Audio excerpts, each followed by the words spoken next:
Hi dears, എല്ലാവർക്കും നമസ്കാരം. മൗനരാഗം സീരിയലിൻ്റെ ഇന്നത്തെ വിശേഷത്തിലേക്ക് എല്ലാ കൂട്ടുകാർക്കും സ്വാഗതം കേട്ടോ. അങ്ങനെ ബകാസുരൻ നമ്മുടെ രൂപയുടെ അടുത്ത് നിന്ന് പൈസയൊക്കെ വാങ്ങിച്ചിട്ട് അവൻ വണ്ടിയിലേക്ക് കയറി ഇങ്ങോട്ട് തിരിക്കുക. അപ്പം മനുവിനെ വിളിച്ച് പറഞ്ഞു, മനു, ഞാൻ കാശുമായിട്ടാണ് വരുന്നത്, അതുകൊണ്ട് നീ ഞാൻ പറഞ്ഞ സ്ഥലത്ത് തന്നെ വെയിറ്റ് ചെയ്യാൻ പറഞ്ഞു. അങ്ങനെ വണ്ടി വരുന്ന ആ ഒരു സമയം നമ്മുടെ കിരണും സേനനും ഒക്കെ കൂടി കുറച്ച് ആൾക്കാരെ തയ്യാറാക്കി നിർത്തിയിട്ടുണ്ടായിരുന്നു. അവന്മാരൊക്കെ കൂടി ബകാസുരൻ്റെ വണ്ടി വളയുക. അങ്ങനെ വണ്ടിയുടെ പുറത്തിറങ്ങിയ ബകാസുരനാണെങ്കിൽ അടി കൊണ്ട് ആകെ അവശനായി. ഗുണ്ടകളാണല്ലോ അവന്മാരാണെങ്കിൽ നല്ല രീതിയിൽ തന്നെ നമ്മുടെ ബകാസുരന് കണക്കിന് കൊടുക്കുക. മുഖമൊക്കെ ആണെങ്കിൽ ചുവന്ന് കിടക്കുക. ഈ സമയമാണെങ്കിൽ ആ പെട്ടിയിലുണ്ടായിരുന്ന പണം മുഴുവനും അവന്മാർ അവരുടെ വണ്ടിയിലേക്ക് എടുത്തു വെച്ചു. എടാ കൊണ്ടുപോലടാ എന്നൊക്കെ പറഞ്ഞ് അവന്മാരുടെ പിന്നാലെയൊക്കെ ബകാസുരൻ ഓടുന്നുണ്ടെങ്കിലും ഒരു രക്ഷയില്ല. അവർ പറഞ്ഞ ജോലി വളരെ ഗംഭീരമായിട്ട് തന്നെ ചെയ്യുക. അങ്ങനെ ബകാസുരനാണെങ്കിൽ വലിയ സങ്കടത്തിലായി. ഈശ്വര, എൻ്റെ മോളുടെ അതാണല്ലോ അവന്മാരൊക്കെ കൂടി വന്ന് തകർത്തതെന്നൊക്കെ പറഞ്ഞ് ആൾ വലിയ നിരാശയിൽ അവിടെ നിന്ന് പുറപ്പെടുക. ഈ സമയമാണെങ്കിൽ നമ്മളെ കാണിക്കുന്നത് നമ്മുടെ മനുവും അതുപോലെ കൂട്ടുകാരൻ സനലും കൂടി 2 കോടി രൂപ ഇപ്പം തന്നെ നമ്മുടെ കയ്യിൽ കിട്ടും. അയാൾ വിളിച്ച് പറഞ്ഞല്ലോ. എന്തായാലും അയാൾ കൊണ്ടുവരുന്ന സമയത്ത് പൈസയൊക്കെ കറക്റ്റായിട്ടുണ്ടോ എന്നൊക്കെ ചെക്ക് ചെയ്യണം കേട്ടോ. അവനാൾ ഭൂലോക ഫ്രോഡാണ്, നമ്മളെ പറ്റിക്കാനുള്ള സാധ്യതയൊക്കെ ഉണ്ടാകുമെന്നൊക്കെ പറഞ്ഞ് സനൽ നമ്മുടെ മനുവിനോട് വലിയ കാര്യത്തിന് സംസാരിച്ചുകൊണ്ടിരിക്കുക. അപ്പം മനു പറഞ്ഞു, അയാളെ എന്തായാലും സ്വന്തം മകളുടെ കാര്യത്തിൽ ഒരു കള്ളത്തരവും കാണിക്കില്ല. അയാൾ ഈ ലോകത്ത് ആരെങ്കിലും ആത്മാർത്ഥമായിട്ട് സ്നേഹിക്കുന്നുണ്ടെങ്കിൽ അത് അയാളുടെ മോളെ മാത്രമാണ്. അപ്പം മോളുടെ ജീവിതത്തിൽ നിന്ന് എന്തായാലും എന്നെ കളയണമെന്നുള്ളത് അയാൾ ശപഥം ചെയ്ത് നടക്കുന്ന കാര്യം. അതുകൊണ്ട് ഈ കാര്യത്തിൽ അയാൾ കള്ളത്തരം കാണിക്കാനുള്ള സാധ്യത വളരെ കുറവാണ്. അങ്ങനെയൊക്കെ ആയാൽ മതി. പിന്നെ ഞാൻ പറഞ്ഞ കാര്യം നീ മറക്കണ്ട കേട്ടോ. അയാൾ വന്ന് പണം തന്നു കഴിയുമ്പം അതിൽ നിന്ന് എൻ്റെ പങ്ക് തന്നേക്കണം. എടാ അടങ്ങി നിൽക്കടാ. ഇതോടുകൂടി ഈ നാട്ടിൽ നിന്നുള്ള താമസം അങ്ങ് മാറ്റണം. എവിടെയെങ്കിലും പോയി ഒന്ന് സെറ്റിൽ ആവണം. 2 കോടി രൂപയല്ലേ മോനെ കയ്യിൽ വരാൻ പോകുന്നത്. അങ്ങനെ മനുവും സനലും കൂടി മനക്കോട്ട കെട്ടിക്കൊണ്ട് നിൽക്കുമ്പോഴാണ് ബകാസുരൻ്റെ കാർ അങ്ങോട്ട് വരുന്നത്. അതേ വരുന്നുണ്ടല്ലോ, പറഞ്ഞ് നാക്ക് വായിലിട്ടതേ ഉള്ളൂ. അപ്പം തന്നെ ആൾ വരുന്നുണ്ടെന്ന് പറഞ്ഞു. മനു ഇങ്ങനെ തയ്യാറായി നിൽക്കും. അങ്ങനെ നമ്മുടെ രാഹുൽ വണ്ടിയുടെ അകത്തുനിന്ന് വെളിയിലിറങ്ങി. അപ്പം രാഹുൽ ഇറങ്ങിയ കണ്ടപ്പം നമ്മുടെ സനൽ ചോദിച്ചു, അല്ല എന്താടാ ഇയാൾ തനിയെ വരുന്നത്? കയ്യിൽ പെട്ടിയൊന്നും കാണുന്നില്ലല്ലോ. ഇനി നിന്നെ പറഞ്ഞ് പറ്റിച്ചതാണോ? ഇല്ലടാ, എന്താ സംഭവം എന്നുള്ളത് അയാളോട് ചോദിക്കാമെന്ന് പറഞ്ഞ് മനു തയ്യാറെടുത്ത് നിൽക്കുക. ഈ സമയം മനോഹരൻ്റെ മുമ്പിലെത്തിയ ബകാസുരനാണെങ്കിൽ ചെറ്റത്തരം കാണിക്കുന്നോടാന്ന് ചോദിച്ച് അവൻ്റെ കഴുത്തിന് കുത്തിപ്പിടിച്ചു. തനിക്ക് ഭ്രാന്തായോ എന്ന് തിരിച്ചു മനുവും ചോദിക്കാൻ തുടങ്ങി. എന്താ ആക്ച്വലി സംഭവിച്ചതെന്നറിയാണ്ട് നമ്മുടെ സനലിൽ നിന്ന് കുഴഞ്ഞു നിൽക്കുക. ഈ സമയമാണെങ്കിൽ എൻ്റെ കയ്യിൽ നിന്ന് ആ പണം തട്ടിയെടുത്തത് നീ അല്ലേടാന്ന് ചോദിച്ചിട്ടാണ് ബകാസുരൻ്റെ അക്രമം മുഴുവനും. ഈ സമയം നമ്മുടെ മനു പറഞ്ഞു, ഞാൻ എന്ത് ചെയ്തെന്നാ താൻ ഈ പറയുന്നത്? താൻ എനിക്ക് തരാനല്ലേ കാശ് കൊണ്ടുവന്നത്? അത് തന്നെ, ആ 2 കോടി രൂപ നിനക്ക് ഞാൻ കൈമാറാനിരുന്ന ആ പണം എൻ്റെ അടുത്ത് നിന്ന് തട്ടിയെടുത്തത് നീയും നിൻ്റെ ആൾക്കാരും അല്ലേ എന്ന് ചോദിച്ചു. മനു മനസ്സാ വാച അറിയാത്ത കാര്യം. അതുകൊണ്ട് തന്നെ അവനാണെങ്കിലും തനിക്ക് തലയ്ക്ക് സ്ഥിരക്കേടായോ? ഇതെന്തൊരു കഷ്ടമാണ്. ഞാൻ എന്തിനാ എനിക്ക് തന്നെ കിട്ടാനുള്ള പണം തട്ടിയെടുക്കുന്നത്? എന്തായാലും ബകാസുര, ഇത് തൻ്റെ കള്ളത്തരമാണെങ്കിൽ ഞാനൊരു കാര്യം ചെയ്യും.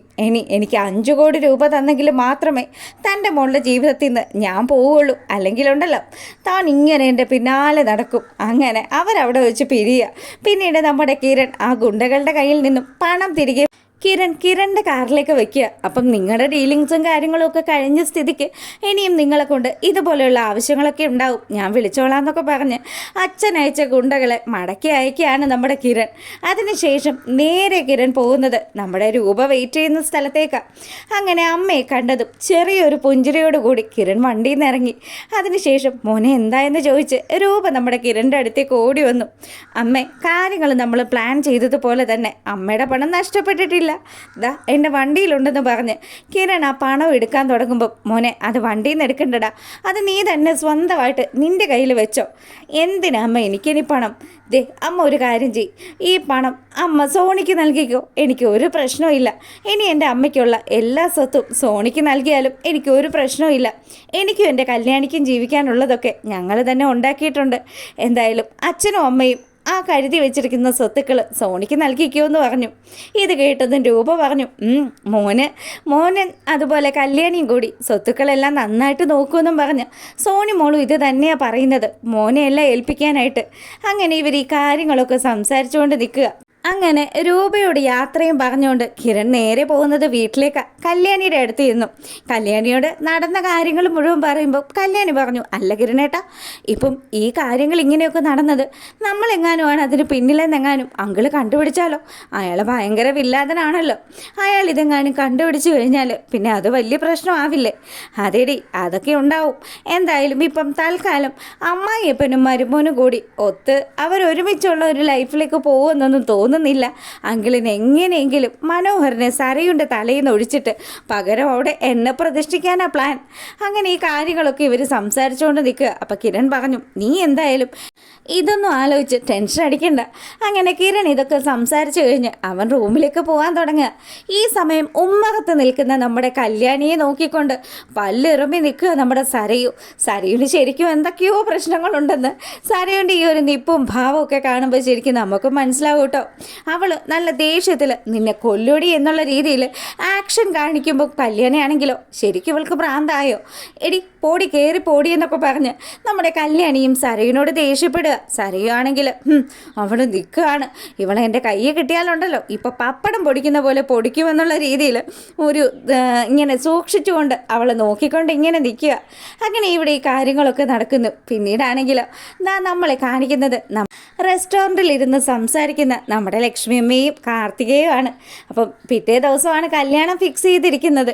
അതിൻ്റെ വിശേഷങ്ങളൊക്കെ അമ്മയും മോളും കൂടി സംസാരിച്ചുകൊണ്ടിരിക്കുമ്പം നമ്മുടെ കാർത്തിക പറഞ്ഞു, അല്ലമ്മേ, അയാളുണ്ടല്ലോ ഇത്രയും നാളും രജിസ്റ്റർ ഓഫീസിൽ വെച്ച് ചെറിയൊരു ചടങ്ങാക്കി നടത്തിയാൽ മതിയെന്ന് പറഞ്ഞിട്ട് അന്ന് ആ കല്യാണം മുടങ്ങിയതിൻ്റെ ദേഷ്യത്തിൽ ഇപ്പം ഏതെങ്കിലും ഒരു ഹോള് ബുക്ക് ചെയ്യാനാണ് പറഞ്ഞിരിക്കുന്നത്. അതനുസരിച്ച് ഞാനും അങ്ങനെ തന്നെയാണ് ചെയ്തിരിക്കുന്നത്.